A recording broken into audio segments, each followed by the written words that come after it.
Welcome back to After the Snap. I'm your host, Tasha Pierce, and this is the midweek meltdown. I'm trying to get back on track with these wrap ups, but this is the midweek meltdown where where we're going to, hey Reinhardt, where we're going to discuss what's been going on in the news up to this point during the week, and then we'll wrap the week up on Sunday. So, thank you for being here early, Reinhardt. Yeah. So Reinhardt says that he he loves the title of the stream and that he has some thoughts. Yeah, this is something I didn't touch when I first heard it. I knew that there would be more to come out, and I'm glad I kind of waited because, of course, every day a little bit more news trickles in, and yeah, yeah, it's wild. It is wild. Uh, we also are going to be discussing Nick Cannon, and it's just one of his children's mothers kind of stepped out on social media and had some things to say. We're going to talk about that. We're also going to touch on, hey, Davina, thank you. We're also going to touch on, gosh, a lot of MCU stuff. Got a lot of that. Got a lot of that. And a little bit more of everything else. I got a whole different list on the board back here. This is me setting up the next show. That's how much stuff has come out over the last few days. It's just like news after news after news. But of course, whatever you guys want to discuss, we will add that also to the itinerary. It's y'all show. I just officiate. I just host it. It's y'all show. So yeah, hopefully you guys are interested in these topics, but I don't want to jump things off just yet. I'm going to wait to see if I get a couple more people. Do me a favor, as I set up over here myself, do me a favor, and if you have not yet done so, please hit the like on the stream so that maybe if maybe some other people can see that I'm live and say they want to join in too. Okay, now what? Yeah, I've been having a kind of a hat moment because my hair. I need my hair to get like maybe a quarter of an inch longer so I can really define curls. They're defining now, but it's just like I want it to be just a little bit longer. But yeah, let's see what else we got here. Yeah, but the Brett Favre stuff, we're gonna jump off with that, and the reason why it is so, I guess we could say it's so serious to me, because, oh, thank you. You said done, son. Thank you, Davina. And the reason why this is so weird to me, it's not weird. It's not weird. It's unexpected though. Yeah, because Brett Favre is famously, and I'm not saying this as a way of saying we should throw this man away because, but I'm saying he's famously conservative, famously Republican, famously a Trump supporter, right? And their whole thing is about America first, and uh, we're not trying to be a socialist state. You got to take care of your own and this sort of thing. And then we have this news come out about Brett Favre, and again, Brett Favre, famously conservative, so I'm not picking on him. He made that very well known himself that he has a, a political preference, right? So if you're so conservative, why are you stealing money from the state of Mississippi's needy population? This is, and let me pull my article. I'm sorry, guys. Yeah, this is going to be coming to us. I got a couple of articles to come from, but the first thing I'm going to talk or come from is that NPR report from a couple days ago. So this is all in Jackson, Mississippi. This is where my family my family hails from that area. So Mississippi has been getting uh, maybe additional monies for. Okay, I'm coming to that, Davina. Uh, Mississippi, like many states, has been getting additional monies for TANF and for the SNAP programs, which is to help feed the low income population of these states. Uh, and many states, and I don't know about Mississippi, I've not checked the numbers for Mississippi, but many states throughout the COVID situation has been giving their recipients, their SNAP recipients, additional monies to assist them in going over this COVID hump. Correct? Because we all went through a little something. There was and there even now there is still the inflation alone is making it very difficult for people who are lower income, like myself, to eat. And Reinhardt said he getting his margarita together. He's ready. So, so at that time, this was in 2019. So to be quite honest, I can't even blame it on COVID. I do know that there has been additional monies given in this COVID era, but this started in 2019. So the governor at the time of Mississippi, Republican Phil Bryant, texted in 2019 with Brett Favre. Now, Brett Favre wanted to build an indoor practice facility for the University of Southern Mississippi's football team. And Bryant told him that federal money for children and low income adults is tightly controlled and improper use could result in violation of federal law. But um, at the end of the day, the governor was willing to help Brett Favre raise private money for this volleyball facility starting in 2017 and says that they were unaware, the governor says they was unaware that for more than 2 years that welfare money was going to this project to build a volleyball facility. So not only, now let's just stop for just a second. Not only did Brett Favre want to do this volleyball facility for the university that his daughter was attending, he also wanted to do a football facility. He wanted more welfare money. Like the welfare money that he got for the welfare money that he got for the volleyball facility wasn't enough. He wanted to get some more welfare money. Yeah, who cares? Take it away from these people who really need it. Me, I'm worth over $100 million, according to many sources. And yeah, I want that money. I want it so that I can build a volleyball facility for this this college. Now, this is turning out to be Mississippi's largest ever public corruption case. And it's got a lot of people ensnared in it as well. It's including a pro wrestler whose drug rehab was funded with welfare money. So it wasn't just Brett Favre, but it's a lot of rich mugs or people who are of more means than the people who really need this money. These people are also being using welfare money to fund their personal projects. Let's go up and let me see. Davina was saying that Brett Favre did this because he thought he could get away with it. That's why he did it. And Reinhardt, okay, the Davina also said, "Damn, I can't join Reinhardt. I have to bowl in a couple hours." So Davina can't have a margarita because she has to have she's got to bowl a good game. Uh, Angus says dragon sickness. And he could have built it with his own money. This is Davina and wrote it off. Yeah, but I mean, then he would have had to use some money. Why not? Why not just steal from the people who really need this money? You know I'm being facetious, right?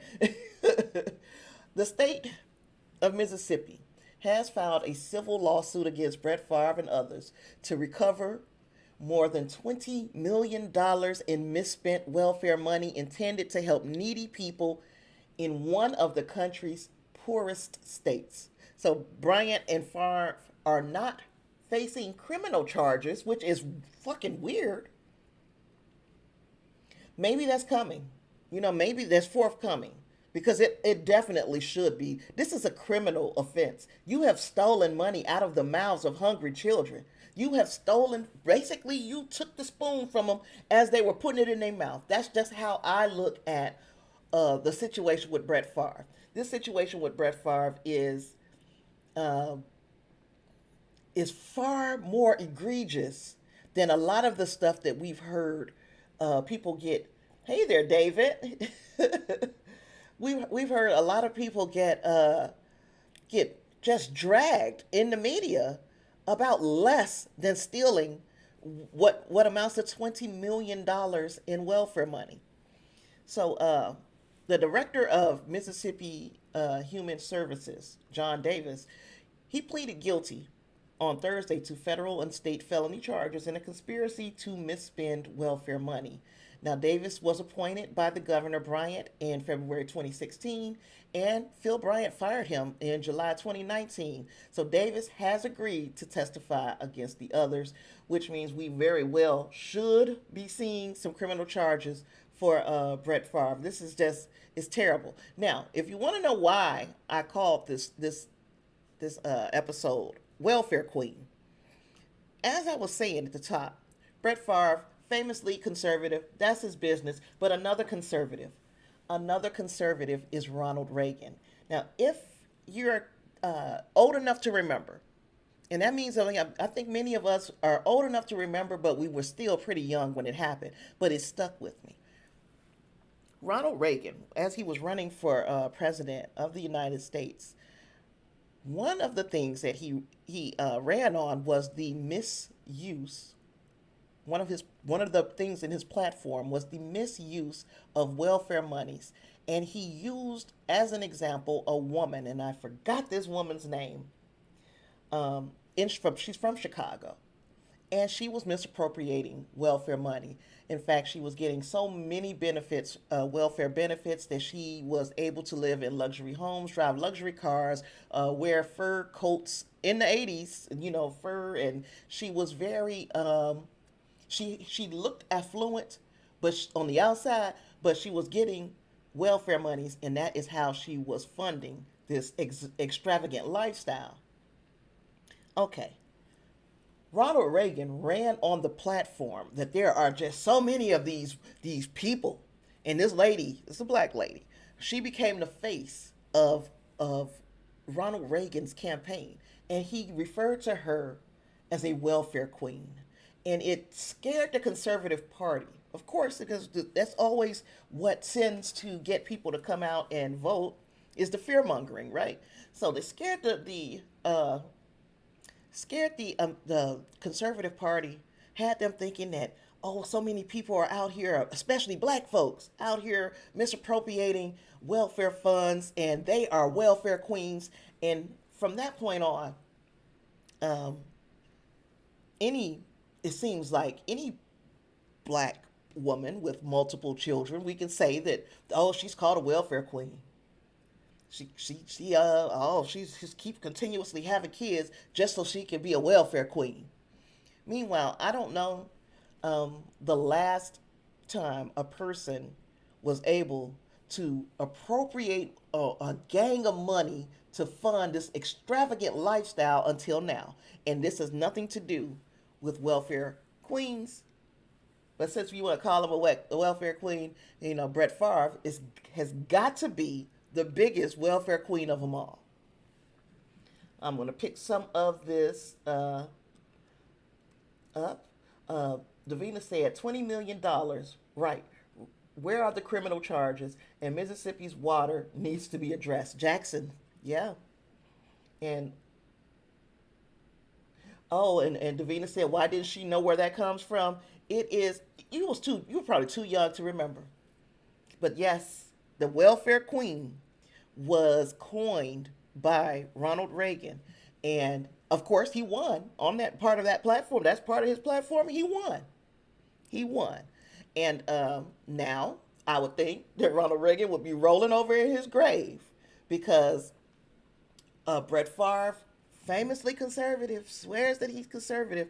He's conservative until it's something that he wants. Then yes, I'll take federal, I'll take state money. I'll let you be a socialist at this point and give me money to fund my projects. Forget these people who are hungry. They should pull themselves up by their bootstraps. But you give me that federal money that was supposed to feed them and let me do something what many people would consider almost frivolous. It's almost a frivolous use of this money because while I am a strict adherent for having good facilities, especially for women's sports, because we have seen over decades the disparity in how women's sports is funded versus men's sports, but that's a whole different animal. We don't fund it with welfare money. We don't fund it with money that was supposed to be feeding hungry children. We don't. Because you would think with the amount of, and I'm only guessing, but with the amount of money that Brett Favre has made over an illustrious football career, he's gone from being that Iron Man. We knew him for his work ethic on the field. The man went X amount of games, and I forgot how many in a row without missing a game. Would play hurt, would play concussed. That's probably why he ain't wrapped too tight right now. But he would play hurt, he would play concussed, he would leave it all on the field. He really would. And that is no longer going to be his legacy. His legacy is going to be welfare queen. Let me see what David said. Another term from the 80s is welfare Cadillac. Yes, because that's what that lady had. She drove luxury cars. And there is a book, if you are interested in knowing more about that situation, because the lady did, she did take advantage of the system. She did. There's a book called The Queen that you probably would be interested in reading if I see you, Angus. You would probably be interested in reading The Queen if you are interested in hearing more of that woman's story and what lifestyle she lived and how long she was able to get away with doing that welfare fraud. Um, Davina said, I'm guessing no one does audits on where these types of monies are allocated. Well, and that's the thing. The governor said, "Oh, this is that money is tightly controlled."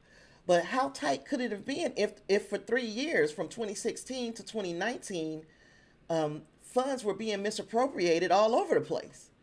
It's hard to imagine that their money is controlled that tightly. You know what I mean? I get what you're saying, Davina. And Angus says, Pete Rose, anyone? And yes, Pete Rose was dragged over the coals for his situation. And you know what? He deserved it.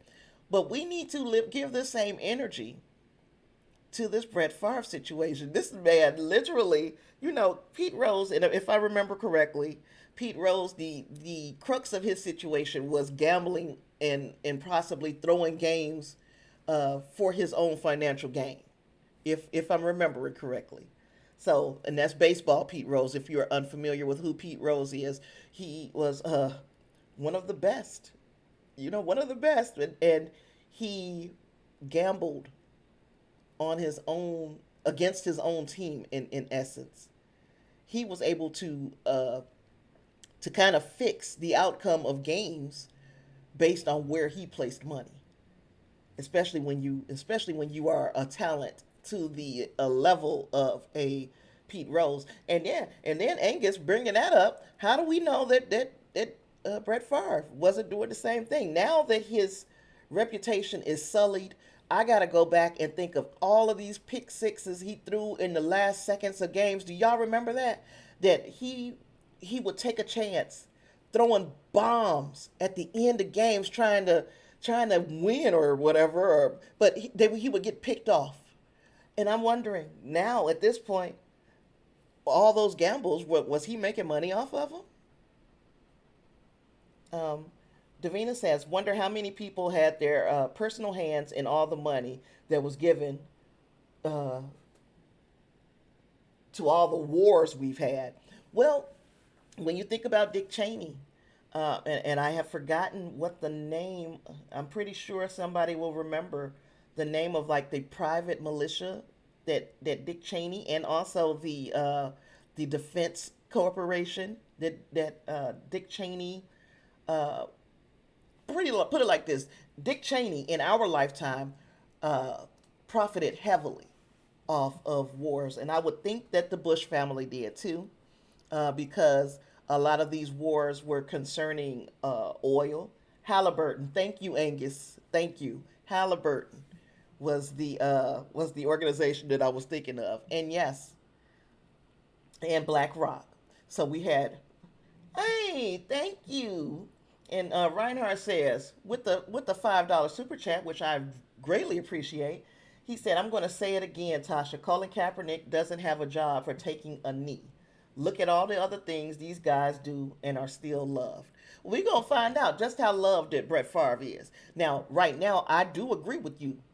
They are keeping the umbrella of protection over Brett Favre. We're not hearing enough about this situation. In fact, there are some people who didn't even hear of this situation, which is crazy to me because this is big, especially now when there's so, the inflation is so high.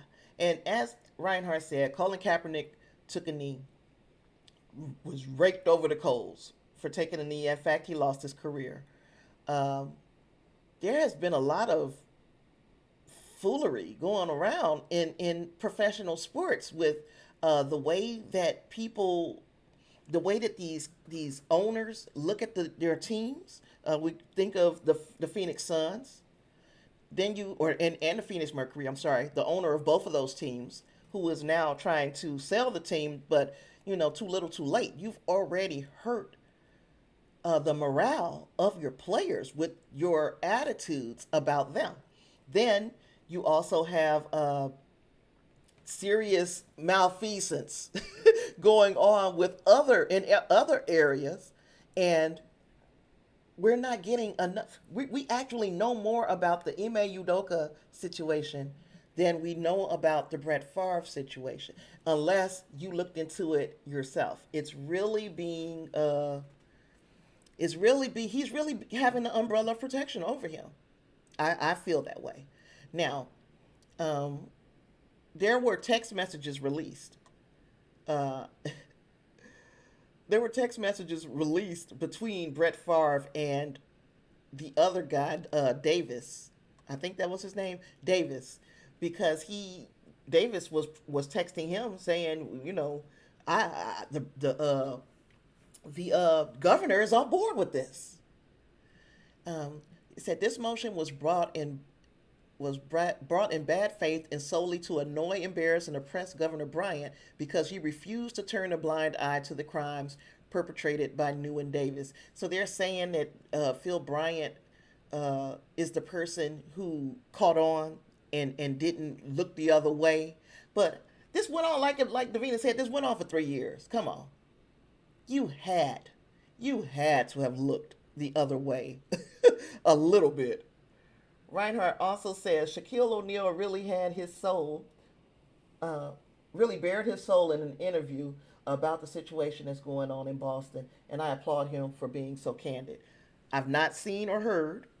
I'm trying not to mess with that Boston situation anymore, um, because so much misinformation got spread in the beginning, and I'm I know a little bit more, like on a on an official level, I'm not going to talk about it.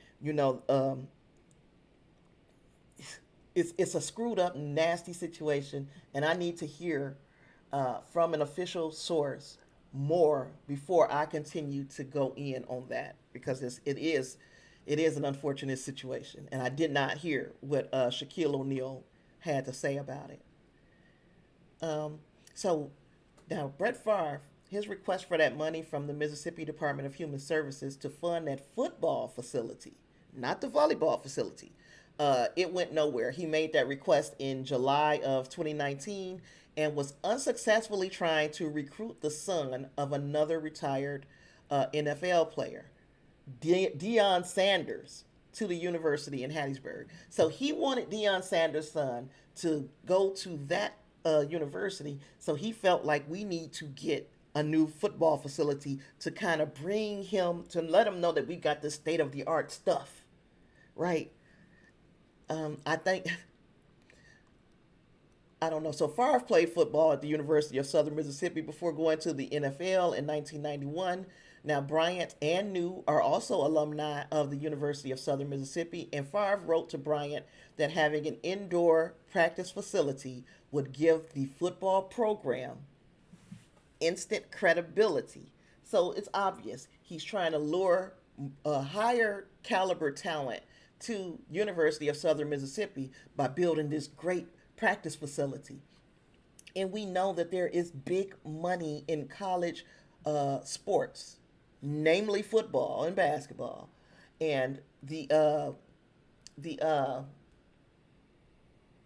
yeah, Davina. Now where did all Reinhardt's thing? Did he get deleted? Doggone it! Did Reinhardt get deleted up out of here?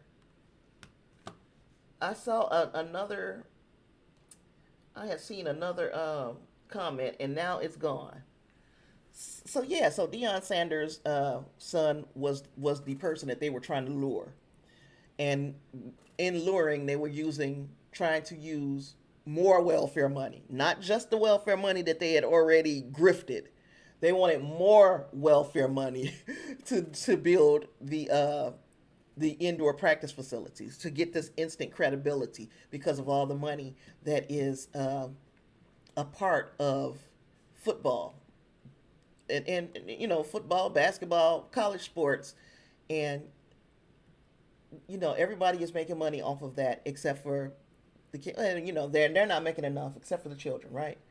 Okay, so Favre's daughter started playing volleyball at the University of Southern Mississippi in 2017. So the new court paper said that Bryant first learned that Favre was trying to raise money for a volleyball arena on April 20th, 2017, when Favre texted the governor to say he and his wife Deanna were building this facility. So he said, Favre texted the governor, I need your influence somehow to get donations and or sponsorships. And that's normal. you know, quid pro quo. I scratch your back and you scratch mine. That's one thing. Use your influence to bring in money. Uh, okay, so Reinhardt is back. He says what he said was Shaquille O'Neal. He said what Shaquille O'Neal said was he wasn't going to come in on the situation because he knows he's had his own private dramas, most of which he brought on himself. So he said, I'm not going to be a hypocrite. And that's very respectable of him. I can agree. Let he who was without sin cast the first stone. But, it is one thing when you are a high profile person. But, to harp on it, to stay on it, and to create rumors that are hurting other not lower profile people is not where I want to go. So I agree with Shaq Reinhardt, and I agree with you as well. Thank you for sharing that. So yeah, Favre texted the governor. He said, Southern has no money, so I'm hustling to get this thing done.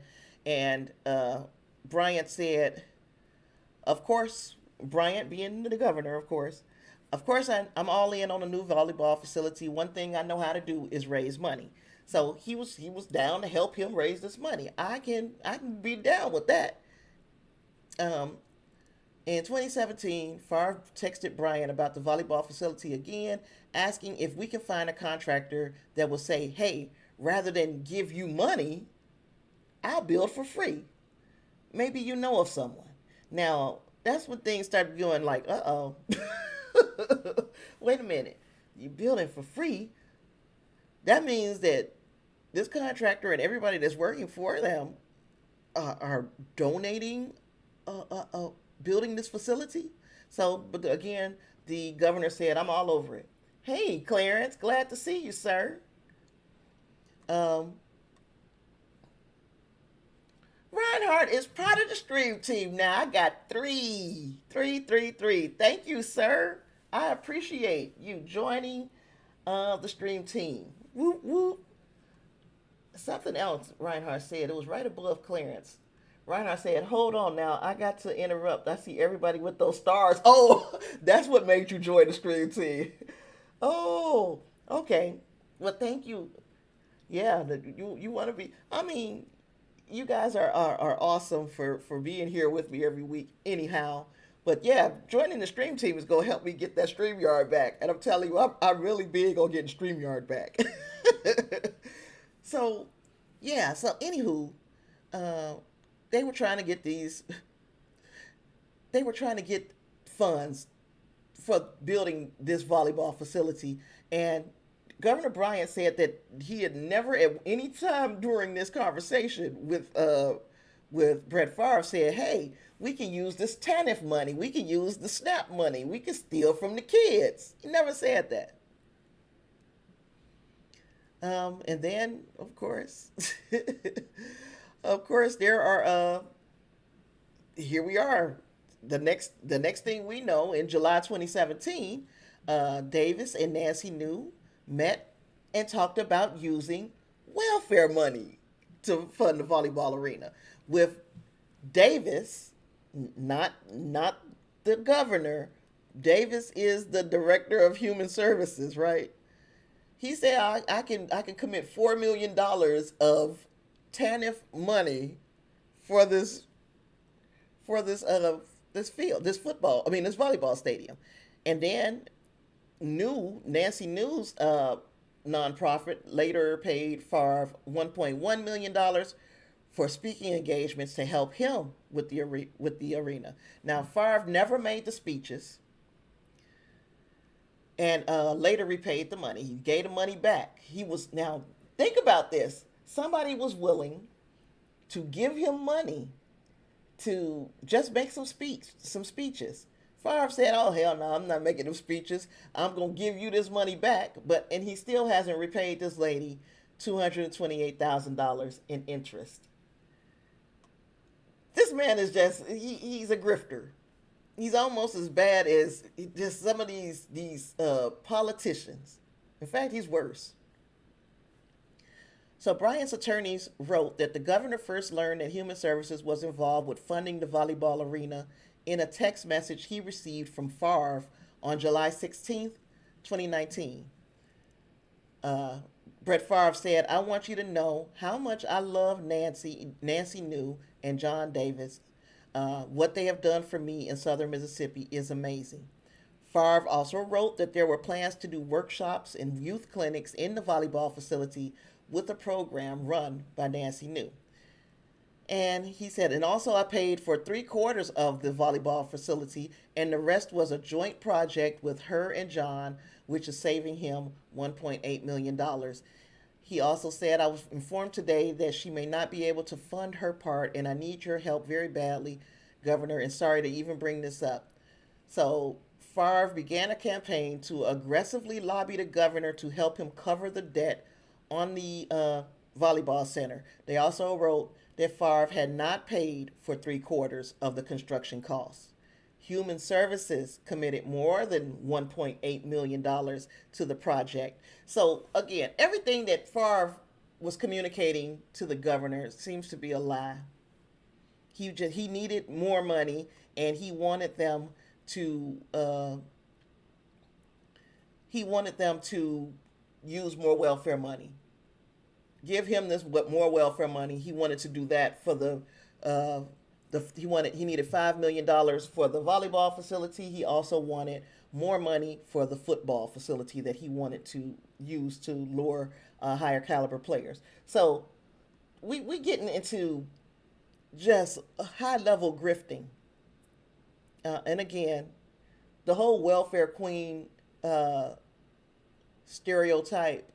And the thing is, when I was a young girl, we called people welfare queens, and it's subconscious. You've heard that on the news because you can hear Ronald Reagan saying So we heard it on the news, and we would repeat it, and in essence, we were furthering this stereotype about these women who actually, literally, really need help, and then years later, there's no high level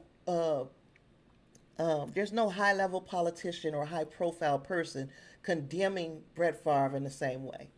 And it's going to be up to the smaller outlets like myself to say, you know what, we cannot, we can't just sit here and abide by Brett Favre, anybody else stealing food out of the mouths of babies. That's the way I feel. Um, Reinhardt said, "Hey, I'm thinking of having a House of the Dragon stream on Twitter Friday, hoping to get friends to join in. So if you guys are watching House of the Dragon, join Reinhardt on Twitter, and I'm pretty sure he'll give us a time and everything. I might be there just for the conversation. I'm not watching House of the Dragon because I no longer have HBO Max." Clarence said, "Just an eye opener of how that good old boy network works. We are just seeing it in the open." Absolutely. And Clarence is also saying he gonna try to be on that stream. And oh, David, you lost me. So Clarence said, "Was this for USM?" Yes, it was for USM. Um, he wanted to build a volleyball facility, of course, because his daughter is playing volleyball for USM, and he wanted to build the football facility because he wanted to raise awareness. He wanted to raise the profile of USM so that more higher profile athletes would commit to going there, beginning with Deion Sanders' son. That's who the first person he was trying to woo to USM with this new indoor football facility that would instantly raise the profile of their program. Yeah. And Reinhardt said, "Oh, yeah, it's still that way." And Davina is asking how she can find that stream. Right, you can do it on Twitter. So I know you're on Twitter. You're gonna have to follow Reinhardt on Twitter, and you'll see the announcement for when he is doing his stream. And or if you don't see it there, I will share it in other places so that you guys will know that he's doing a stream over on Twitter, so y'all can join in. Um, Oh, Clarence is giving me the faux ones, the faux ones. He said, double check your cable provider. Most of them are giving HBO Max away with a subscription. I'm going to have to check into that. I am. Because I do want to, I did want to watch it, especially since it's a prequel, and I didn't have to be so much into uh, Game of Thrones and have seen all of that before I watched this. I can watch it almost in order now. Okay, so Reinhardt said, yeah, he's going to list it on Twitter, what time it's going to be, because he doesn't know what time it's actually going to be just yet. All right. So I have, if you guys got anything else on Brett Favre, feel free to go ahead and drag him in the comments.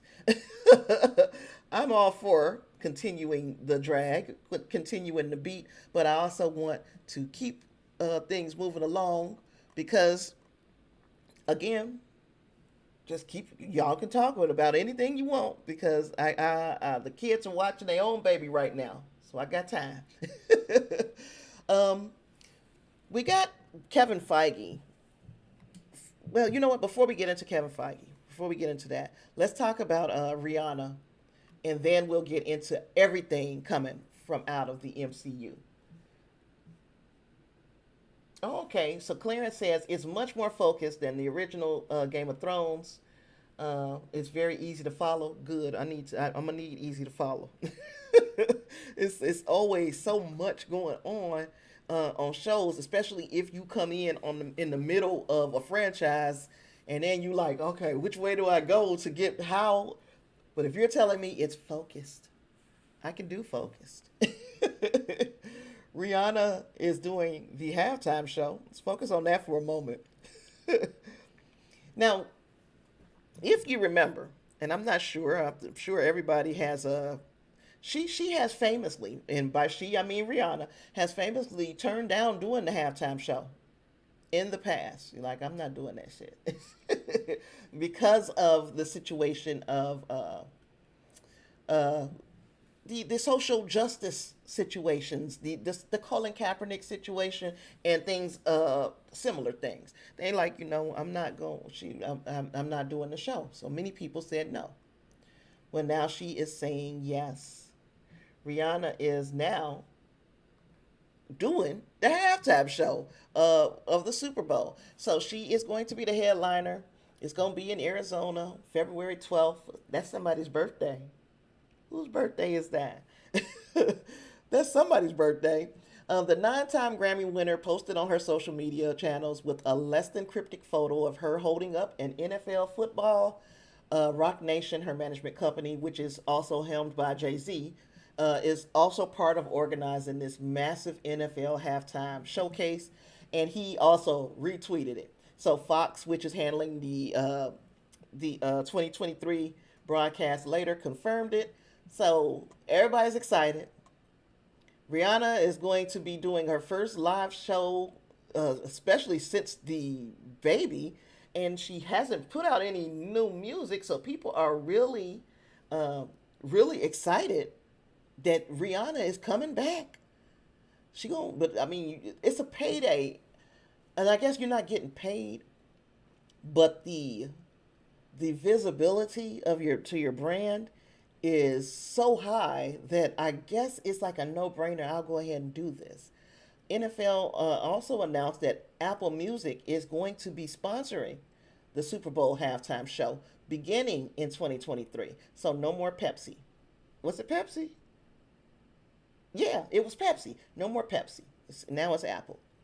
So the streaming service from Apple will be taking over from longtime Pepsi sponsor, and that was the last Super Bowl show, which was headlined by Dr. Dre and Snoop and all of them.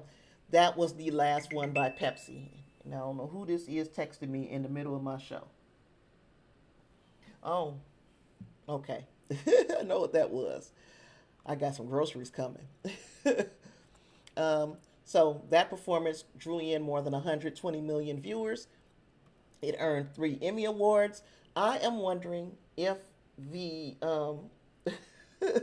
I'm wondering if the fact that it is being done by Apple now, will that raise the visibility? If 120 million people watched the halftime show last year, will Apple being the sponsor raise the visibility even more? Will we see even more? I'm gonna keep my eyes on that.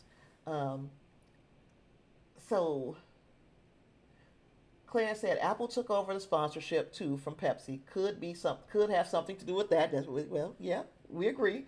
And Clarence is saying he's sure that Rihanna is getting a healthy amount of cash. She is securing a bag. I am 100% sure of that. Um, so it's unclear whether Rihanna is going to perform alone or she going to have other headliners. Um, so we've seen other people come on with like Jennifer Lopez, Shakira, uh, Big Boy, Travis Scott, Maroon 5. We saw that. Lady Gaga, Coldplay, Beyonce, Bruno Mars, all of that. So we're saying, is this going to be, are we just going to get this a Rihanna set or are we going to get a full on concert? Uh, yeah, Reinhardt, it is the first new sponsor in forever. Yes. I'm not 100% sure what the heck went on, why that went down like that, but fresh it gives the thing a fresh, I guess, perspective. Now it's coming from no longer from Pepsi, who has done it for so long. Now we can get another look at how somebody else will handle that halftime show. I enjoyed the halftime show last year. Hopefully, Rihanna, I like a lot of her stuff. I don't like all of her stuff. So we're gonna see if what she chooses to perform would be the stuff that I can get into. I am forgetting how big her discography is. She's got a huge catalog of music, and people are waiting for her to come back with more. So, if you guys got anything else to add about Rihanna and her doing the Super Bowl show, oh, you think that Clarence says he thinks that Pepsi just got outbid, that somebody finally just came through and was like, "Oh, we'll take that." So, and I can dig it. Um, okay, where do y'all want to go next? Y'all want to go to Nick Cannon next, and or do you want to go and get all this MCU stuff out the way? Because it's a lot. You guys let me know. And Reinhardt says he loves him some Riri. Y'all let me know which one you guys want to do next. You want to do some Nick Cannon stuff, or do you guys want to do the MCU? I'm here for either one.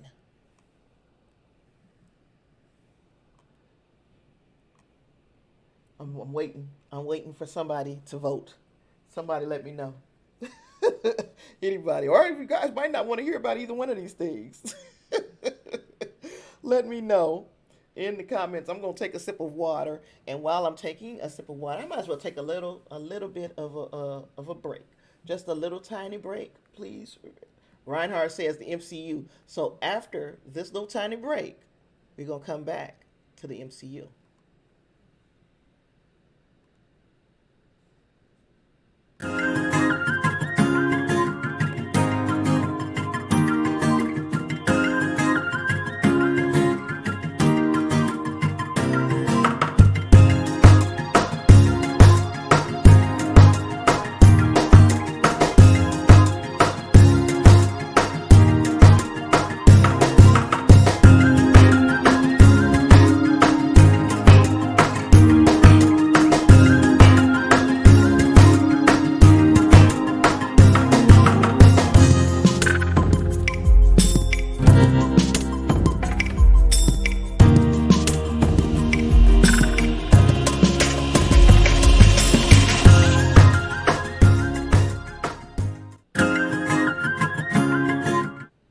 And I am back. So thank you for waiting for me there, guys. Um, Before we get into the MCU stuff, please, if you've not yet done so, hit the like button on this video and or subscribe if you've not already done it. I would appreciate all the help I can get. Also, if you want to find other ways to reach us when we are not over here on doing a live stream, look in the description of this here live stream or video, and you will see all kinds of ways you can catch up with me. Twitter, Facebook, uh, Patreon, Discord. Join the Discord. I really I want to see that grow a little bit more. And yeah, you also see a list of stuff that we hopefully I'll get to all of these topics today. And you guys can um, look in the description and see what articles I used for my research for the the show today. Okay, so we going into some MCU news. We're gonna start with Kevin Feige addressing why the MCU didn't recast T'Challa. Now, I know a lot of people are saying, didn't we talk about this already? Yeah, but this is the first time we are hearing from Kevin Feige himself. And look, there are still it's a still divided fandom on what people thought should happen with the T'Challa character, and I can understand if people are having some people having some feelings about what should have happened. But now that things have it's been now that it's been decided. This is not what's going to happen. Is we're going to go on this time without T'Challa, and then we're going to move on from there. Nobody is saying that they won't ever recast them. They're just not ready to recast now, right? So this was coming from Deadline. Following Chadwick Boseman's shocking death in 2020, Marvel Studios was tasked with the decision whether to recast his King T'Challa role in Ryan Coogler's upcoming Black Panther sequel, Wakanda Forever. And Angus chimed in and says, "My feeling is that Chadwick left us too soon," and I agree. Way far too soon. Yeah, I wasn't ready. uh, So, Marvel Studios president Kevin Feige talked about the decision to not recast the role and instead find a way to honor Boseman along with a different approach in the sequel. Now, it just felt like it was much too soon to recast, he told the magazine, and I'm in agreement with that. Uh, Kevin Feige added, Stan Lee always said that Marvel represents the world outside your window. And we had talked about how, as extraordinary and fantastical as our characters and stories are, there's a relatable and human element to everything we do. The world is still processing the loss of Chad, and Ryan poured that into the story. Uh, Now, once that decision was made, Feige said the conversations were entirely about, yeah, so what do we do next? And how could the legacy of Chadwick and what he had done to help Wakanda and the Black Panther become these incredible, aspirational, iconic ideas continue? And that's what it was all about. So the original 2018 film, directed by Ryan Coogler, follows T'Challa, heir to the hidden but advanced kingdom of Wakanda, and he stepped forward to lead his people into a new future, confront a challenger from his country's past. Now, that one was written by Coogler and Robert Cole, and it was a big success. $1.3 billion worldwide, 7 Oscar nominations. It won in Best Original Score, Costume Design, Production Design. So big for the MCU. Big. Um, they're hoping to get a repeat of that performance. It's hard to catch lightning in the bottle twice, but because this one is going to be moving forward from the Chadwick Boseman T'Challa, and also stepping off from the way the last Black Panther movie ended, which was, we're gonna open the borders of Wakanda to the world, and now we might be seeing some repercussions for that decision, for uh, for T'Challa saying, it's time for us to become a part of mainstream society. Now that in itself could become a problem, and that also might be why we get Namor having a big problem with it, because you open your borders to outsiders. Now they know all about your technology, and now they're going to be coming for our technology.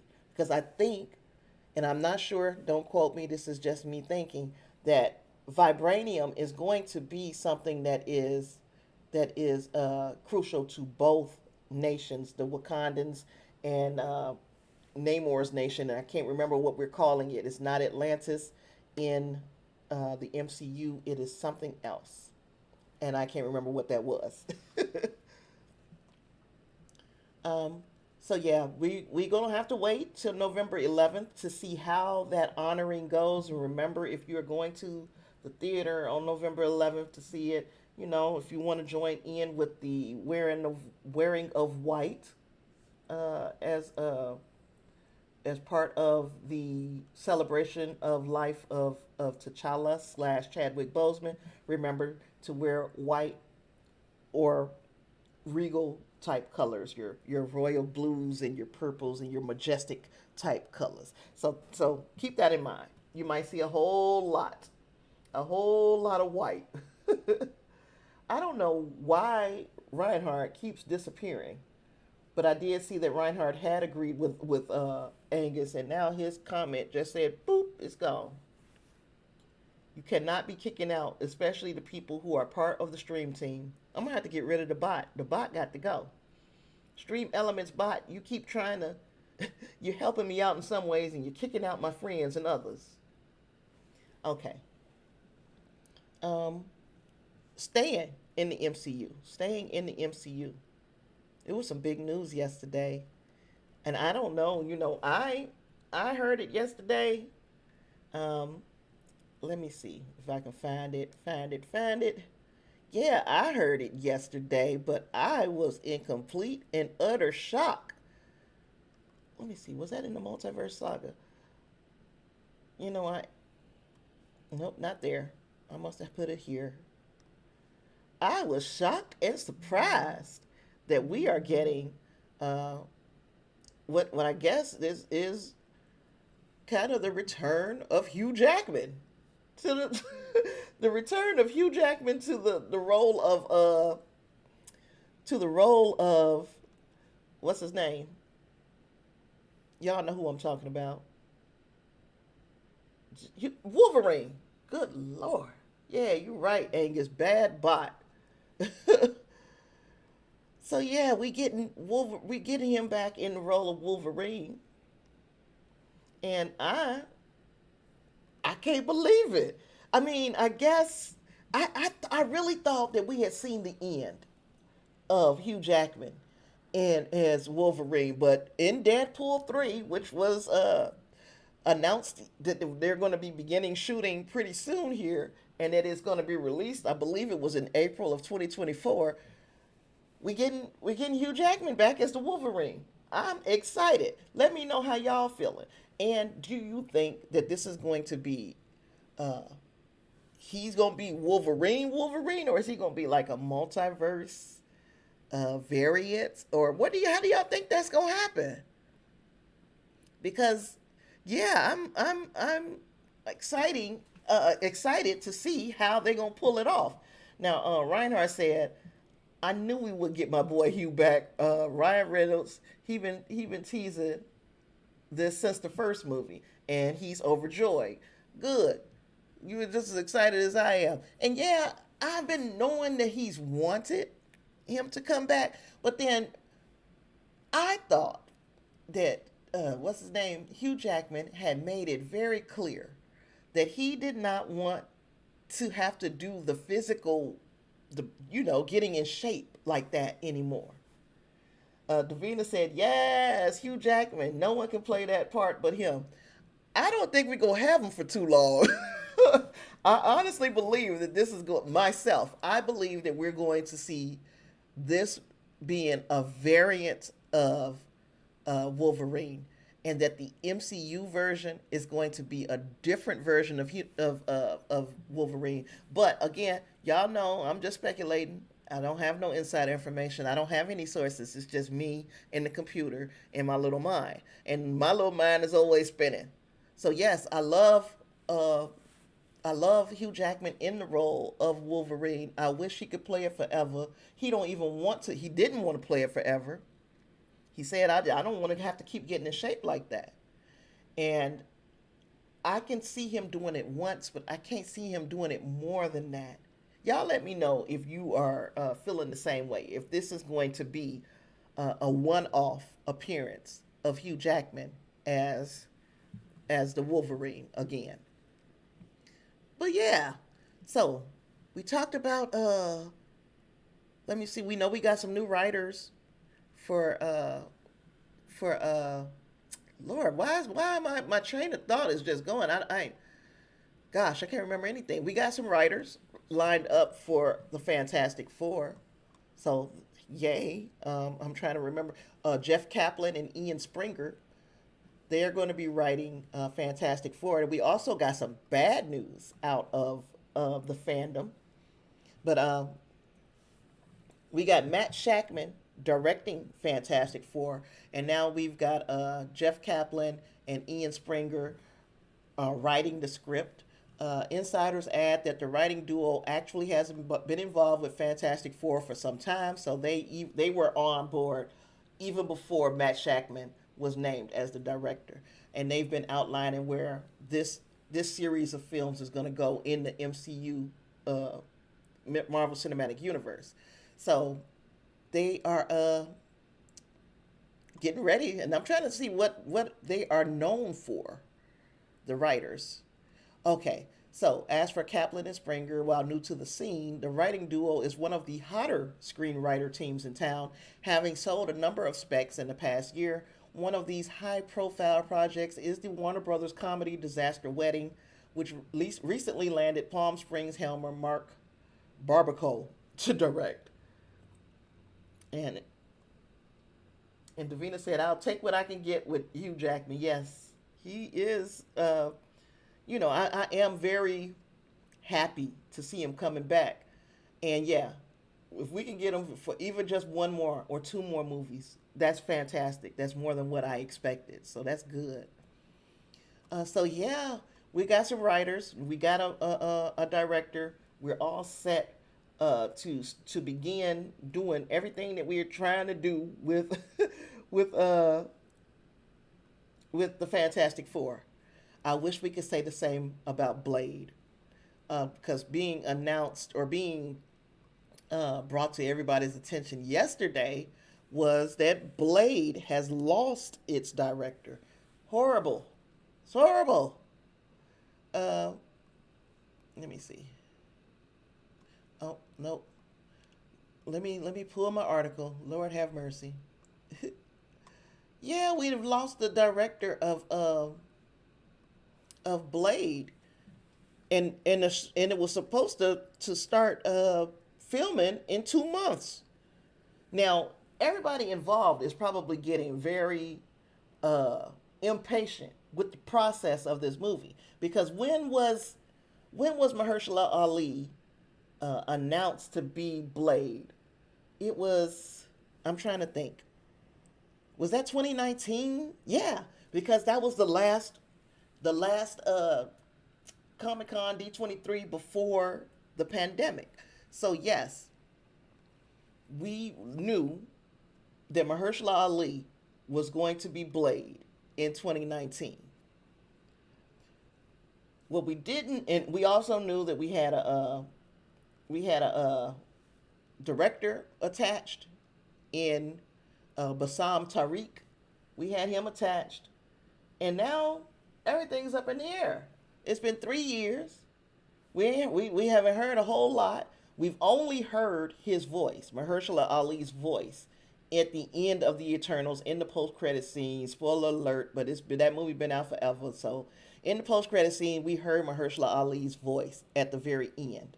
That's it. That's all. Now there was a lot of speculation that we are going to get some Blade in that movie Werewolf by Night, but the director of that, Michael Giacchino.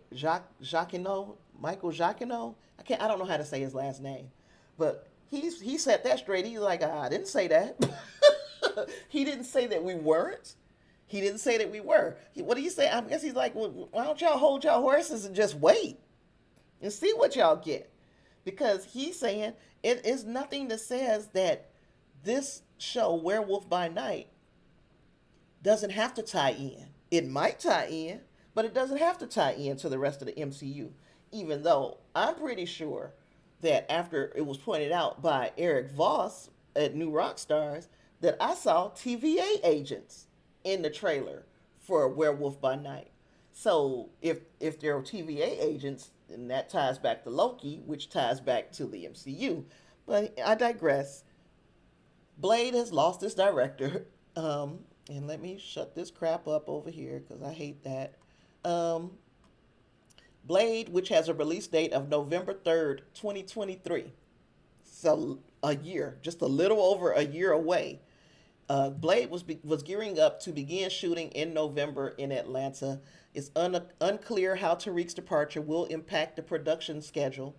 And Oscar winner Mahershala Ali in the title role. You got Delroy Lindo and Aaron Pierre in this thing. Yeah, I agree with you. Reinhardt. Reinhardt said he getting impatient. They announced that movie like 800 years ago. That's how I felt. You know what? It ain't entered Black Adam territory yet. Like I was saying on the Discord, I was literally in my 30s when the Black Adam movie was announced with Dwayne Johnson being Black Adam. I was in my 30s. I'm going to be 50 years old before that movie come out. You hear me? I'm going to be 50 That's crazy.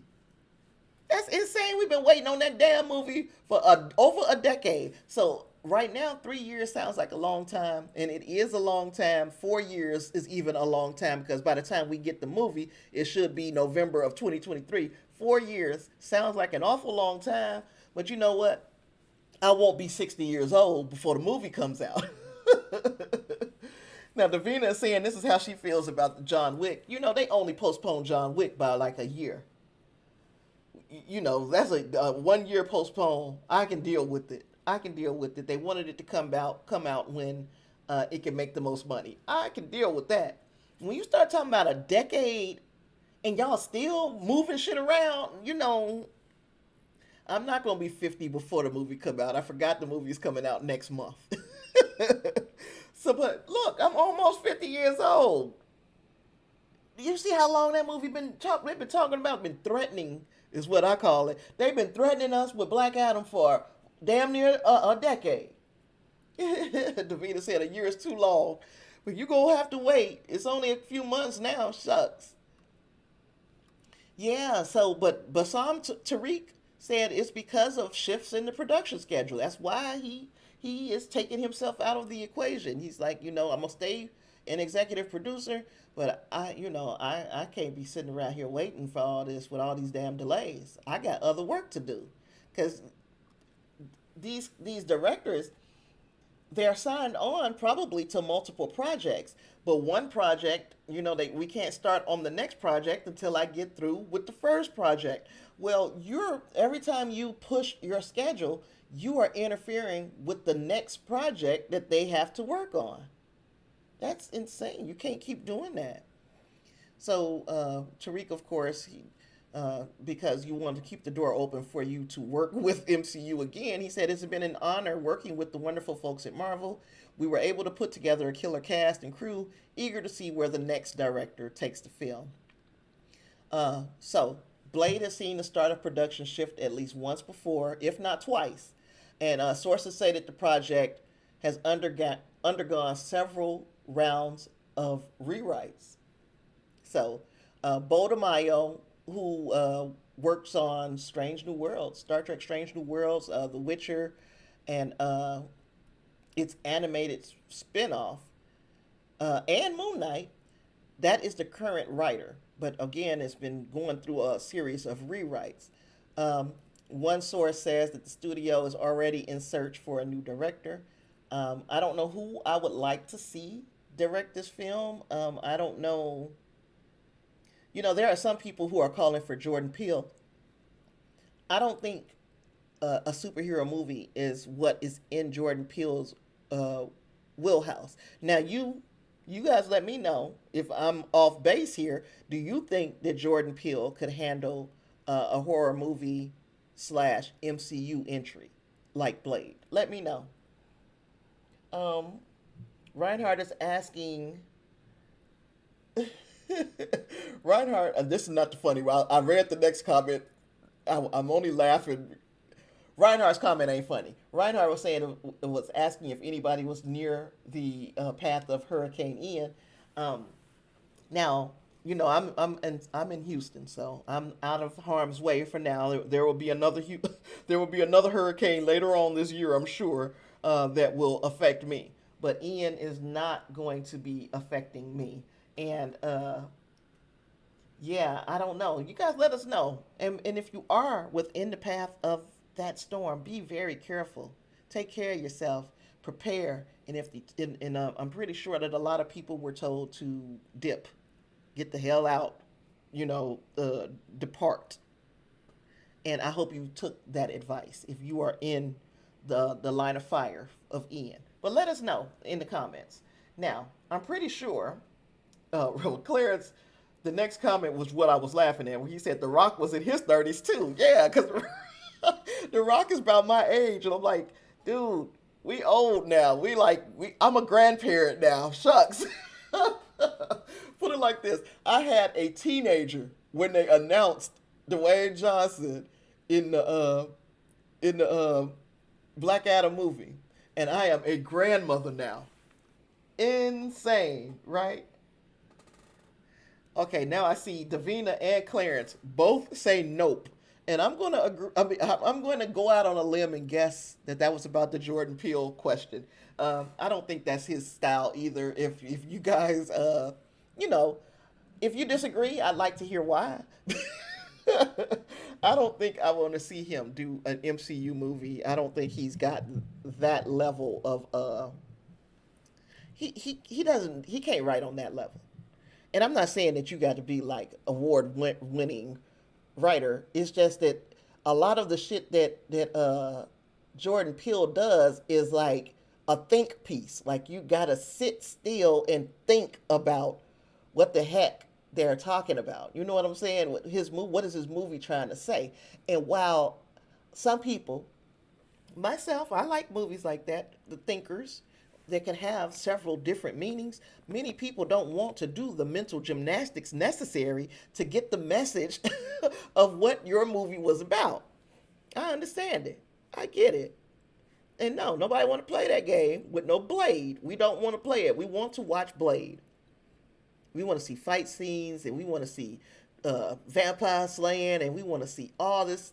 We don't want to have to think about what this movie means.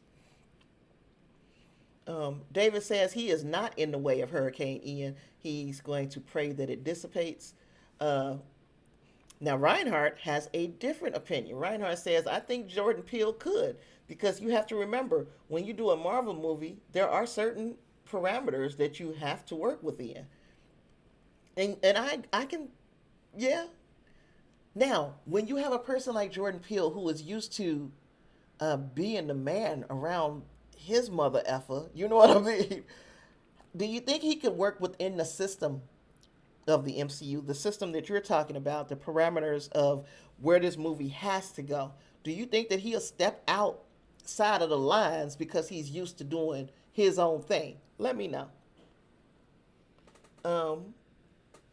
Now, Clarence Brown said, I want to see him do an anime adaptation, and I'm seeing some angel faces. What does all that mean?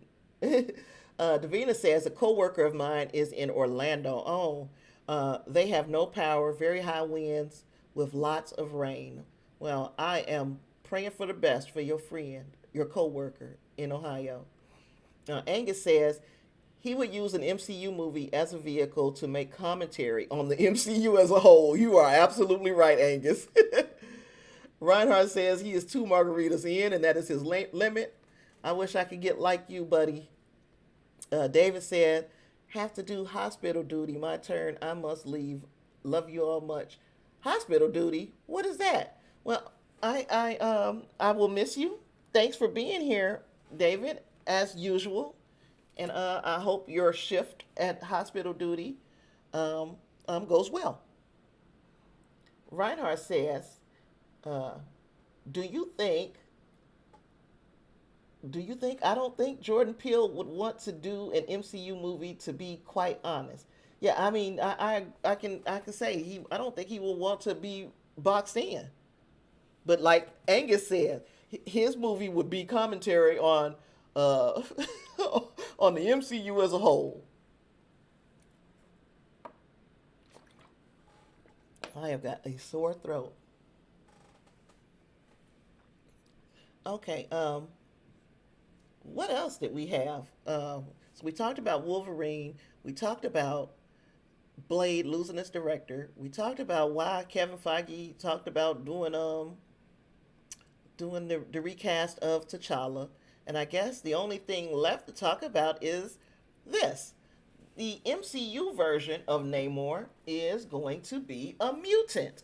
Now, if you guys are unsure of where I got that piece of information from, Tenoch Huerta did interviews with Empire Magazine, because remember, Empire Magazine had several covers of Black Panther Wakanda Forever and some beautiful pictures on the inside of the magazine. I shared many of those on our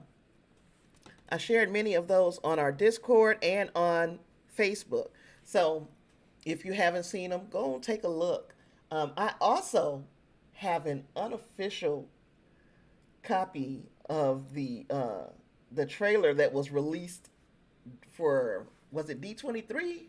Yeah. So the D23 release trailer that was released that they didn't release to the public, I got my hands on that trailer as well, and I have not yet put that on my social media page, but I will.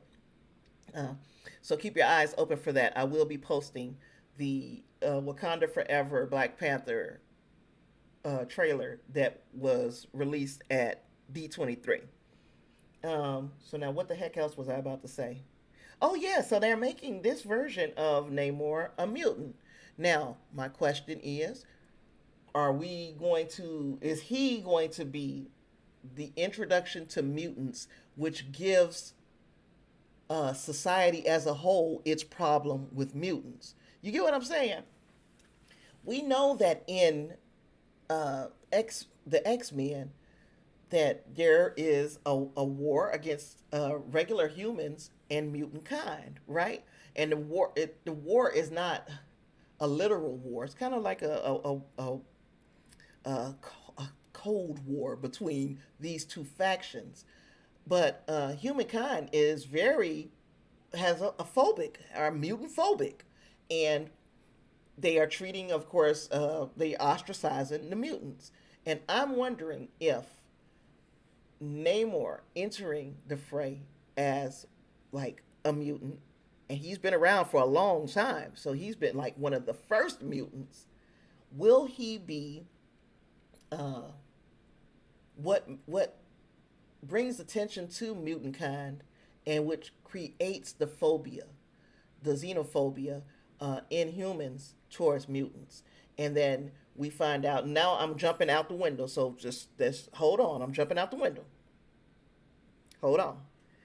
If this is how we find out that all those snaps, because there was a lot of snaps, right? And it released a lot of gamma radiation into the atmosphere. If all of these snaps are what woke up the mutant gene in people, where it was already dormant in them, but being exposed to this gamma radiation is what woke those genes up. Y'all following me? If that's what happens, then we're going to find out that even more people are mutants, and that is how we could get our X-Men, because we can see that obviously Monica Rambeau, obviously Ms. Marvel.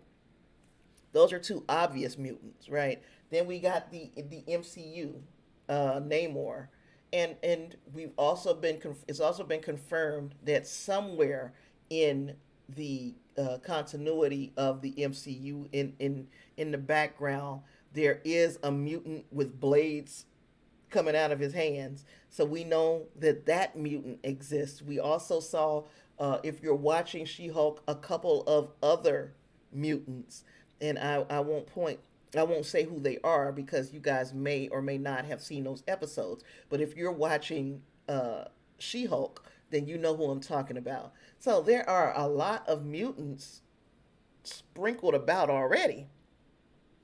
Um, the question is, the question is, how long has their mutant gene been activated? Now, Angus says, I don't like those ears. Maybe they're more hydrodynamic like that, but those earrings aren't. And is that a nose bone? I want to say yes. I want to say yes, that's what that is. And I gotta disagree. I really like the way I like the way they did Namor. Now, of course, we ain't all gonna agree. We're not gonna all agree. I'm glad that they didn't make him too human. Yes, Clarence, Hugh is back. Hugh is back in this thing. Yes. How crazy is that? He's coming back with the Deadpool movie. Deadpool 3 is going to be some kind of buddy movie, it looks like, between Deadpool and Wolverine. So yeah, I'm excited. But besides that, they on She-Hulk, they had a little article on a newspaper on the website that that Tatiana Maslany's Jennifer Walters, her character, the character was looking at the site, and it's right in the corner. It said, uh, "Gosh, I have it on the Discord." It says something to the effect of, "A man gets in bar. Man with claws for hands gets in bar fight." And then underneath that, it said, "Why is there a man's head sticking out of the ocean?" So, so you know what, Angus, I can agree with that. I'm going to read it out loud in a second. Yeah, so I'm wondering if, and that reference about the man's head sticking out of the ocean was about the Eternals, Tiamat. Somebody has finally recognized it's there. So yeah, been referred to, but we will probably first see Hugh Jackman back as Wolverine in Deadpool 3. Now, Angus says we need a Patrick Stewart cameo in D3. You know, it would be nice. I would like it, especially since in all the other Deadpool movies, Deadpool alludes to all of the other X-Men missing. They're not there. He's never seen anybody but Colossus and the other one, the little girl. So he's always saying, where's all the other X-Men? I hardly ever see him. Now, they had the gag in Deadpool 2 where he went by and didn't get a chance to see him, that they were in a classroom. But it would be nice to see him actually finally get to see Professor X and some of the other mutants. That would be cool. Davina saw that on She-Hulk, so she knows what I'm talking about. Yes, Davina is enjoying as She-Hulk. Now, I have been listening to a lot of males, and I'm glad we brought She-Hulk up. I've been listening to a lot of males who are giving their opinion on the She-Hulk series. And let me tell you, many of them are like, it's just okay, but it's not funny, and they don't like it. And I'm like, thinking to myself, once again, Marvel has done something. And the something that they have done is made that character, a female character, a comedy, they made it more relatable to women. There are so many women who are, I'm not going to say they are not MCU fans, but they are not deep into the MCU projects, especially the ones on Disney Plus. But so many women that I know are like, "Are you watching? Are you watching She-Hulk?" And I'm like, "Of course I'm watching She-Hulk. I watch everything that comes on." But I'm shocked that they're watching it and enjoying it. So now you got a fan. Now you got fans, or you're making fans of a character who will come back and watch that character in another project. For instance, you got a lot of people who are just loving She-Hulk. They're loving her. They love Shulky. I love Shulky. But so they're loving Shulky. So when she shows up in, and I want to say like I've heard that it's going to be Captain America: New World Order. Don't quote me on that. What's up, Bunny Bun Bun? But I've heard that she's going to show up in that movie. Now, how many women who are enjoying She-Hulk on Disney Plus, how many women are going to be more interested in watching that movie because of her presence? The same thing with her show. You got so many people watching She-Hulk just for the glimpse of Daredevil that we're going to get. They are only watching this show so that they can see Daredevil. Matthew Murdock, that's what they not watching it for Shulky. I love Shulky. Have you noticed that Shulky is a drunk? Is anybody but me paying attention and seeing that during her downtime she don't do anything but drink? Y'all let me know in the comments. And Angus helped me out with the name of the female character in in Deadpool, Megasonic Teenage Warhead. Yes, That is her name. Gosh, I would have never got it. I'd be forgetting. So yeah, um, we um we have covered our MCU news, and if it's anything else, whoa, I'm gonna have to knock over my partition. Let me look. I'm looking at my board. Make sure. Nope, I don't have anything else for MCU. I'm sure that before the end of the week there will be some more news. There's also, yeah, I can agree with this. Clarence says they bounced his comment. I saw what he said, but I they didn't bounce his comment and said I could I saw part of it. He was saying that he didn't like the CG, um the CGI in She Hulk, and I'm guessing, I keep trying to make excuses for this show because I really do enjoy it, but I'm guessing it's because it's a TV show and not a movie. They don't have as it's hard to do an entirely CGI character for TV and it to look as good as the movies. But yeah, the CG is wonky in She Hulk. I am still enjoying it, uh, despite the bad CGI. Andor. Angus is asking about Andor. Yeah, Andor. I've watched the look. I still ain't watched the third and fourth episode, so I got to sit down and watch both of those, and then I'll be able to tell y'all like pretty much how I'm feeling. It is a slow start, but it is not a bad start. It's a bit to chew on, as far as what Cassian is up to. But yeah, and don't tell me, I don't want to know. So don't nobody tell me. Don't say nothing in the comments about that show because I'm trying to watch it today. But yeah, Clarence said it's a slow start for Andor and he's here for it. Now Reinhardt said he loves She-Hulk so much. He started reading that comic in the late 80s. I love how they're making fun of people online not liking not liking her in the show, which is a wink at real life. So good. Yes, I agree. And Reinhardt is speaking to Lysandra, said, "How you been, ma'am? He's missed you." So there's that. Um, what the heck else? What the heck else? Yeah, Andor has been. What's messing me up is that Andor is out at the same time as Handmaid's Tale, and it's like eeny meeny miny mo and Lower Decks. I've been watching Lower Decks. Eeny meeny miny mo. And with this infant, I don't have as much time to really get into TV the way I want to. Um, oh wow, Angus said there's a massive Easter egg in the fourth episode for Star Wars fans. Massive. I'll tell you after you see it. Okay, I'm gonna watch it probably tonight, hopefully.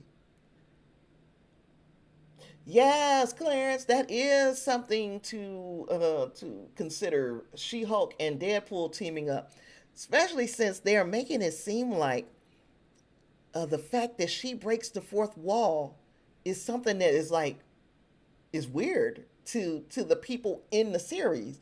Like you see the way that Bruce looked at her when he saw her breaking the fourth wall. He literally heard her. This is supposed to be something that's supposed to be a wink between the main character and the audience. But somehow Bruce knew that she did it. And this prior episode, this last episode, somebody else momentarily breaks the fourth wall. And I'm wondering if when we get Deadpool and his fourth wall breaking ass, are we gonna find out that means something in the MCU? So y'all let me know what you guys think. Osandra says she's been doing good, taking it one day at a time. Good. Now Reinhardt said, I ain't messing with Handmaid's Tale because I'm already mad enough about what's going on in society today, and that's all he has to say. And I'm telling you, yeah, Handmaid's Tale is it's like the first four seasons have hit very close to home. This season is kind of different, but the first four seasons will make you think, oh my goodness, This right here is the world we living in, like right this minute. This is what they're trying to push towards. And then this season is like, yeah, it's a lot going on. Um, Angus says, I like the stories that She Hulk is telling. It deepens the MCU to say it's not all fights between superpowers. Right. And we're going to get an introduction to another villain. Well, a reintroduction, if the rumors are correct. And, this new villain is basically just trying to, I just want the DNA of this lady. That's it. I just want her DNA. Reinhardt said, okay, I'll say more. We are on the path to that. We are on a very slippery slope. And, I, what we do, what we do,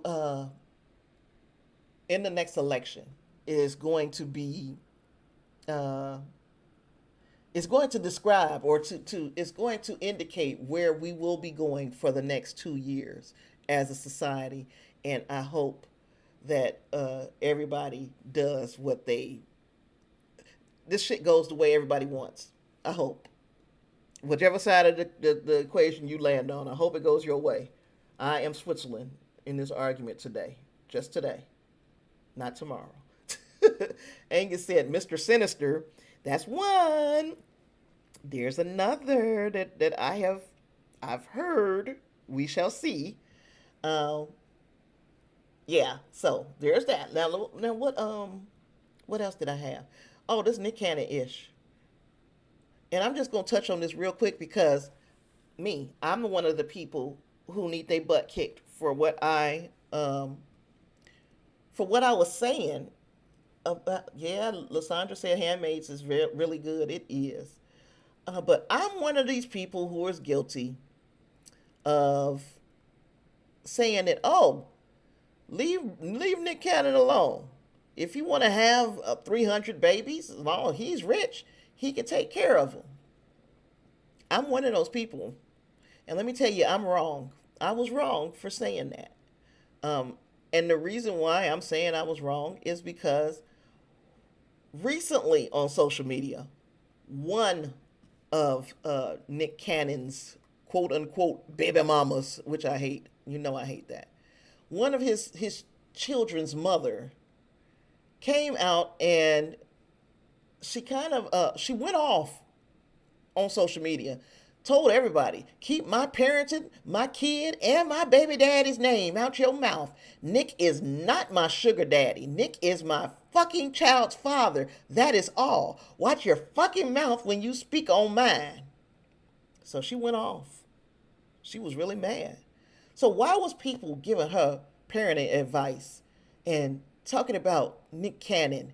And why would she think that people were saying that Nick Cannon was her sugar daddy? Well, it's because she took to social media. Bree, I don't know her last name, Bree, whichever the last one of these last ones that had a baby. This chick comes out on social media and says, I haven't slept for 72 hours. 72 hours because of the baby. So somebody asked her, well, can you get a night nurse to help you? Having a baby, it takes a damn village. She was like, do you want to pay for it? Now, mind you, this is me saying, I've always said, leave them people alone. Mind their business. Let them mind their business because he got enough money to take care of his children. And in essence, I forgot that it takes more than money to take care of that child. It takes more than money because he's got a lot of money and he got a whole lot of kids. He can't be with each and every one of those children's mother to support her during the first few months of having a newborn.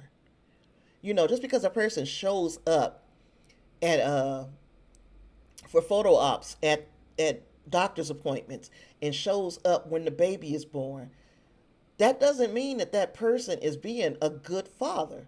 And I made the mistake of thinking that Nick Cannon was going to be a good father because he had money and he was showing up for these things, when in essence sometimes uh, it's the support that that woman needs.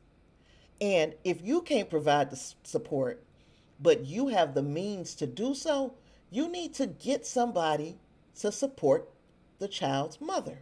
Because it's a dangerous thing for a woman to be up for 72 damn near consecutive hours with a baby. And that's because you never know when a person is going to be going through that postpartum depression or what would make them snap. Uh, Hormones are still raging in the beginnings of motherhood, beginnings of having that child. And yeah, so the girl was saying she wished she had help or whatever. And another young lady said, why don't you get a wet nurse or a night nurse? I'm sorry, not a wet nurse, a night nurse. Those are two different things. Why don't you get a night nurse? So the child's mother says, well, you gonna pay for it? The fan says again, tell Nick. And she's like, you know, the child's mother is like, I don't need your unsolicited advice. Well, you asked for the advice. You came on social media, a very public platform, and you complained that you don't have support. You've been up for 72 consecutive hours and you don't have support for your child. You brought that to social media. Nobody else would have known.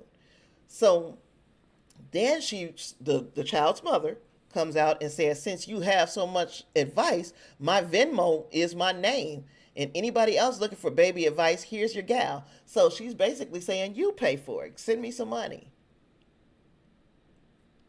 Look, if I had a baby, God, it would be freaking amazing. It'd be a miracle. Immaculate conception. But okay, we're going to pretend that I have a baby and it's Nick Cannon's baby. Now I got the 13th or however many kids he got. I got the 13th Nick Cannon baby. And I ain't got no sleep in 3 days. I'm not about to be shy. I don't think that's asking him like he's a sugar daddy. I don't think I'd have to be shy about saying, hey, don't you want to give me some money so that I can hire some help? Because I'm not getting any rest. You're not here to help me. I'm not getting any help. So can you give me some money to get some help? I should even have to ask. If you're not going to be there every night helping with diapers and bottles and the such, then why would you think that you asking him like he's a sugar daddy? That's stupid. That's your child's father. The same way that you are getting a lack of sleep, he should be too. That's not one person's job. It's not a one person job. It didn't take just one of you to have that baby. He's going around freaking fertilizing half of the United States. And yeah, I was one of those people who was like, leave that man alone. If he want to have 30 kids, let him have 30 kids. But right, he can't be in 30 different places. So that means that you would have to kick in the financial support. And I've always said, oh, he's rich enough. And he is. You better get that man to get some help for you. And further, you got this child. What is the perk of being a Nick Cannon baby mama?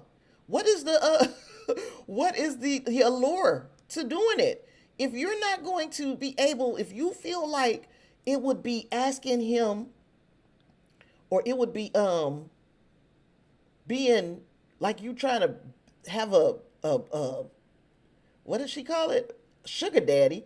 If you think that it's making him a sugar daddy because you are asking him for help, then you shouldn't have had no baby by him. He ain't no good. None whatsoever. Like I said, he's showing up for photo ops. Look at him, smiling, big old smile. Happy. That's fake. That's a picture. He's not there. And this is and I agree now with everybody who was saying you he should be ashamed. If you're not going to provide financially for those children's mothers to be able to take care of those kids, then you should be ashamed of yourself for having all these children. Um, Lysandra said, he needs to be there or have somebody else there to help. It's rough. So happy I had my mom and family behind me. Yeah, I be thinking to myself, what the hell would happen to my grandbaby if I wasn't here? This is not. It's not for the faint of heart, and and you should be prepared for all of this. Um, Reinhardt said, "This is why I'm not a fan of people putting all their business out on social media." Right? If you didn't want people to comment on it, then why would you put this pitiful video up talking about how you ain't had no sleep in 3 days, and you've got a high profile, you're in a high profile relationship with a high profile whore, male whore. Excuse my French. And now we're asking questions. Why is he not taking? Why is he not doing anything? Where is he at? Um, now, um, Angus says is there's membership to an all elite or to an elite club, and Davina is going to bowl. See you later, bowl. Davina, bowl of. Let me see what's reasonable. Bowl of 250 for me. Don't. I'm not gonna try to push a 300 on you. Reinhardt went back to the Hurricane Ian thing, said it was downgraded to a Category 3 storm Wednesday night after slamming into Florida's southwestern coast and making landfall near Cayo Costa, the National Hurricane Center reported. So, yes, it has been downgraded. Good. It's still, you're probably still not completely out of the woods. You probably need to be careful. But yeah, I'm just now noticing that that's there. Hmm. But yeah, you might need, you might not, you still need to be careful, but you might not have to worry about it being a Category 4 hurricane coming at you. So yeah, what do you guys, besides the fact, and we talked about this, besides the fact that Nick Cannon is obviously out here continuing to spread his seed, um, um, do you guys agree that he should, because he can't be there, and it's unreasonable to think he's going to be there because he's got so many little children. So because he can't be there, is it an unreasonable expectation for him to hire a nanny or some type of help for the mother? Chime in on that because I am anxious to know what you guys think. And I'm trying to think, is there anything else that I have to talk about today? Or can I save some of it? Save some of it for a Saturday, a Sunday show. I don't know if it's Saturday or Sunday. I'm gonna be doing a show. I want to try to keep it on Sunday. That makes the most sense to me. Um, NASA, and this is like just a one-off conversation, and it made me think about. Of course, this is the way they were promoting it. It was like, uh, let me see, what am I looking at? It was like, there it is. Oh, well, I'm coming to that too, Reinhardt. Yeah, let me see. Cause I got to scoot this way so y'all can. But NASA crashed into an asteroid to test planetary defense. Now that's wild because if you guys remember, that was the the premise of a lot of different movies. A lot of different movies. Like we're going to send uh, a nuke or something up to try to knock an asteroid off course if it were headed towards Earth, and wondering if it could be done, if we had the capability of doing that. And guess what? We do. It was a successful test. Uh, they sent um, a bomb out there to see if they can knock a asteroid off of its trajectory if it were headed to Earth. So, nuclear bombs, that's the go-to answer for incoming space objects like asteroids and comets as far as Hollywood is concerned. Movies like Deep Impact and Armageddon rely on nukes delivered by stars like Bruce Willis to save the world and deliver the drama. But planetary defense experts say in reality, if astronomers spotted a dangerous incoming space rock, the safest and best answer might be something more subtle, like simply pushing it off course by ramming it with a small spacecraft. So they used a spacecraft, not a nuke. I'm sorry. So that's just what NASA did on Monday evening when a spacecraft headed straight into an asteroid, obliterating itself. So you have to be building a spacecraft specifically for the purpose of destroying it by ramming it into an asteroid. Okay, so in images streamed as the impact neared, the egg-shaped asteroid called Dimorphos grew in size from a blip on screen to have its full rocky surface come quickly into focus before the signal went dead as the craft hit right on target. So events transpired exactly as the engineers had planned, with nothing going wrong. As far as we can tell, our first planetary defense test was a success, said Elena Adams, the mission systems engineer, who added that scientists looked on with both terror and joy as the spacecraft neared its final destination. So, look, we know it works now. Will we get the information soon enough to send this spacecraft out there? I think we would. I think, especially if you think about the movie Don't Look Up. We had in that movie they had plenty of time. It wasn't like today there was nothing, and tomorrow there was a big ass nuke. I mean, a big ass asteroid in our dang near in our atmosphere. So we would have time. Angus says, talking back about Nick Cannon, it's an irresponsible amount of children, but if he can provide for them all, then he should do so. Yeah, he should. Now, Reinhardt added that the Star Trek movie has been taken off of Paramount's schedule. And yes, we talked about that, Clarence and I, on the Discord. So if you was part of my Discord, you would know that we had this conversation. But me and Clarence we're talking about now. Clarence has said that maybe they should just let maybe they should let these characters get older, and stop trying to have the movie now. Just let things, let them get older. And I said, or maybe focus on a different crew, maybe focus on Discovery or Strange New Worlds. Clarence loved both ideas. You guys tell me what you think.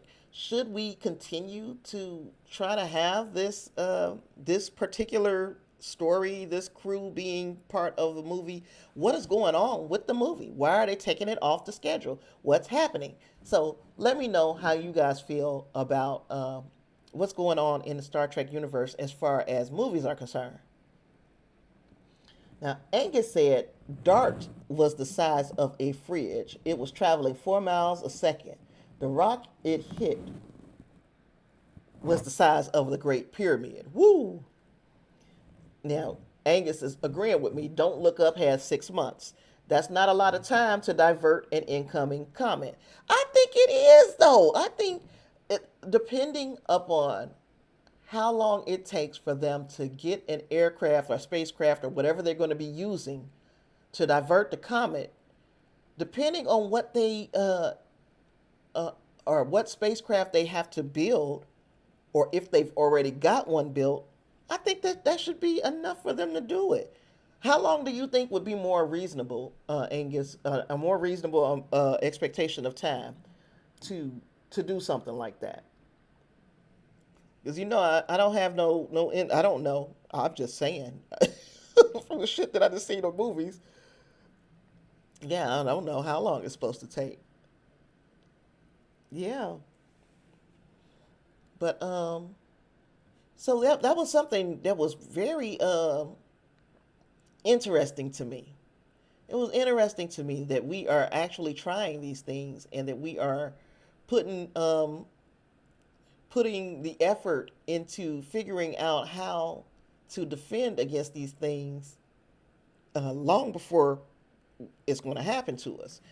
I watch a show called the Infographics Show, and it's just like little educational type ish. Sometimes just entertainment. You guys probably have seen the Infographic Show. The Infographic Show sometimes goes into the edutainment part of things, though, and it was talking about the fact that the government on has a defense plan for damn near every scenario to include a zombie apocalypse.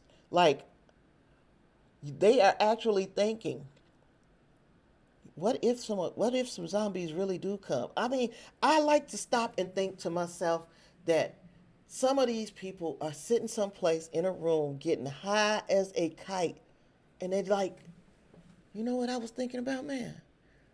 What would we do if it was a zombie apocalypse? And they just write out a whole plan. They write a whole plan for a zombie apocalypse. They've got other plans for just ridiculous stuff. First contact with aliens, and I'm not saying that's ridiculous, but they got a lot of different plans already made out for these different scenarios. Um, Let me see. Dang, Angus just got kicked out, and he just put up a comment that I was just about to read. Um, that pisses me off. Well, I hate that. Oh, there was another thing that I wanted to, and I wrote it up here wrong.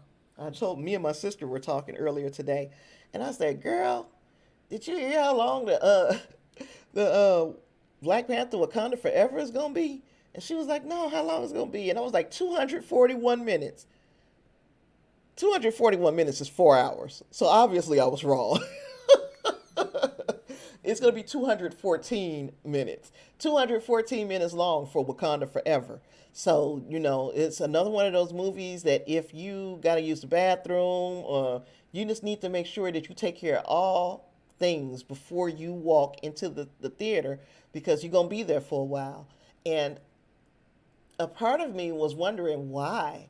But then I thought about it. You got to tell, excuse me. Ooh, excuse me.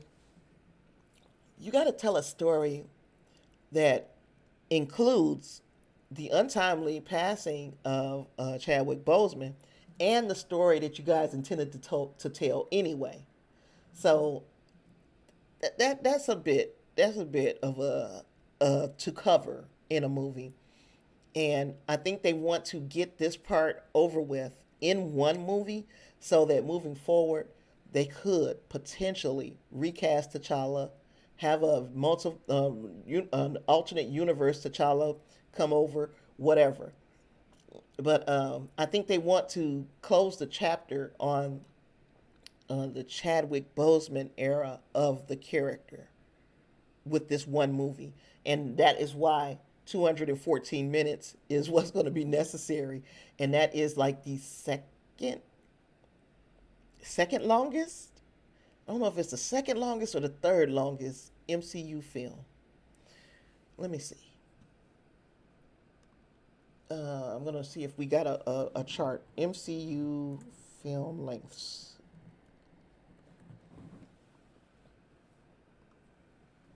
Um, let's see what the longest ones were. Let's see. Let's see. Um, and we said 214 minutes. Mm, Goodness gracious. 214 minutes.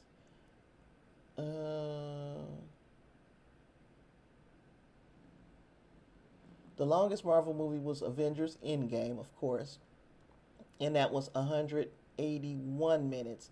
Now, what was Infinity War? 149 minutes. Did I get that right?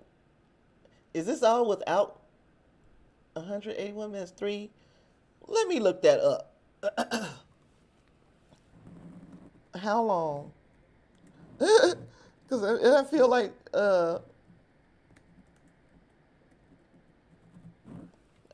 that's a long time. I feel like I might have got that 2 hours and 41 minutes. Good Lord, have mercy. 2 hours and 41 minutes. Not 204, not 241 minutes, not 214 minutes. Oh gosh. 2 hours and 41 minutes. So you're gonna be in the theater almost 3 hours. It is going to be the second longest MCU movie. Yes. It's gonna be the second it's gonna be the second longest MCU movie, right behind Avengers Endgame. And yeah, I suck. I suck. I had parts of it right. I don't know what the hell I was thinking. But anywho.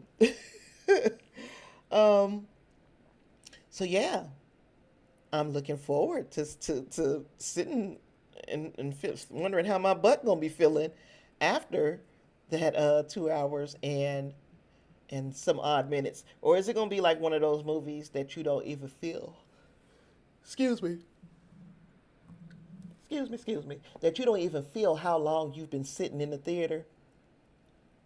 Yeah, sometimes it don't feel like it, and I hope that that is the case with Wakanda Forever. Either way, I'm going to see it, and well, I say I'm going to see it. The fear of going outside has gotten a little greater over the past few months for some reason, and I haven't particularly been anywhere. I went to the doctor. That was the only place I've been since, as far as leaving the house, since June. Yeah, so I'm trying to get better. Uh, no, I lied. I went to the laundromat as well, like last week. So I went to the doctor and to the laundromat, but those are the only two places I've been since June. I don't go nowhere. So yeah. Um so hopefully, I'll be able to go to the movies uh for Black Adam and for Wakanda Forever. I'm planning to be able to go. So, anywho, that's all I got for y'all today. This has been fun. So I'm going to tell you one more time, just in case you find me on a rebroadcast. Make sure you like, you comment, you subscribe, you share with somebody who you think might be interested in this kind of content, where we just sit down and chat about what's been going on in entertainment news, is pop culture for the culture. So share it. If you want to know what conversations that were on the docket, look down in the description box. You will see the itinerary, some of the things I did not get to, some of the things that I did get to. You'll also see all the ways that you can either support or catch up with us during our time apart. And now it's time to say goodbye to all my family. It has been fun. I have enjoyed, and I will see you in the next one. Peace.